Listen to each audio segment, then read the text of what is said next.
Welcome back to another Lexus RiverCenter video. My name is Justin Lyman, Service Manager at Lexus RiverCenter. Today we're talking to you about our pre-delivery inspection.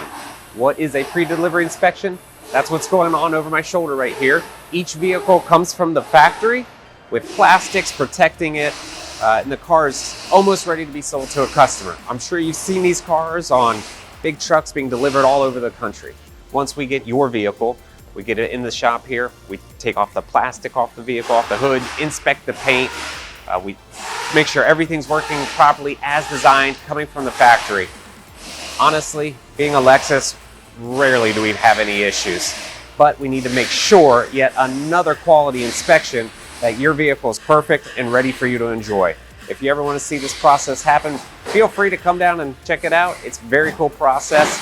It doesn't take much time to do.